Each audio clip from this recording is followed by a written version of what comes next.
Whichever way you look at it, it helps to be aware when you're out on the roads. Thinking about how you would respond in the event of a dangerous situation could help you think through the adrenaline if it ever happens. We found a family who was keen to learn some hijack safety tips.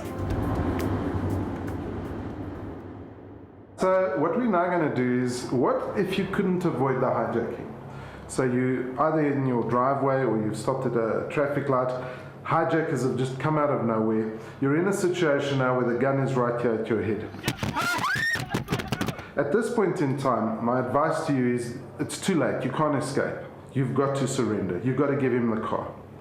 Now, from the trauma counselling that I do, I so often find that a lot of people try and give the hijacker the vehicle and they still get shot. And this is the question I often ask is, why do they get shot? And I've found that by far the majority of the times that someone gets shot, it's something that they did that caused the shooting. It wasn't that the hijacker shot in cold blood. Some of the reasons why people get shot. I mean, you're nervous and you forget that you've got to take your car out of gear before getting out. So your car's in gear. As you get out, the car jerks forward and he thinks you're going to escape and he shoots. Any sudden movement could mean that the gunshot will go off. Quite often I find people are being shot here because you're sitting at the traffic light, let's say, suddenly he bangs on the window, you look up, you look down the barrel of the gun, you do that, and that sudden reflex action, the gunshot goes off. Or as you're trying to get your seatbelt off, you forget to get it off, and as you look back, he thinks you're maybe going for a firearm or something, and this is the problem. So what I would like to suggest is I'm going to take you through a process that will teach you how to get out of the vehicle without getting yourself in a situation where you're threatening the hijacker in any way.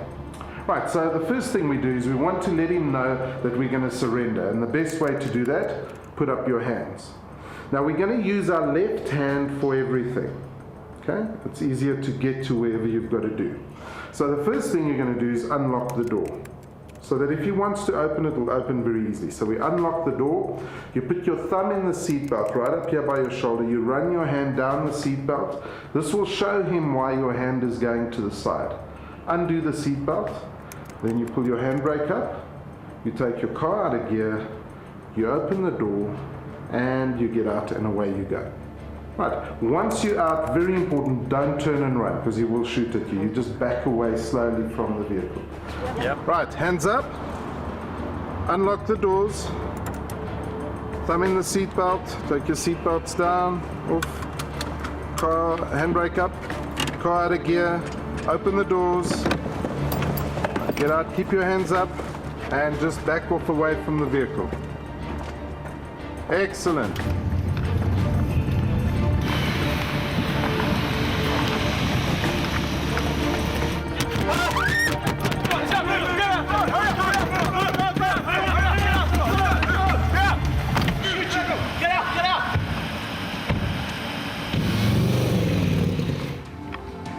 How you felt that went?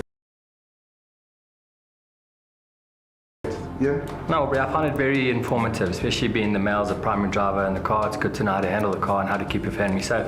I was very, very scared, but I'm very glad I did it. It was scary, but at least now I know what to do in a hijacking. For a mother, it was important for me to do this, especially having children and wanting to ensure that they know what to do in the case of a hijacking. At least I can feel secure now that should we ever be in a hijacking, that the children will be safe and they will know what to do.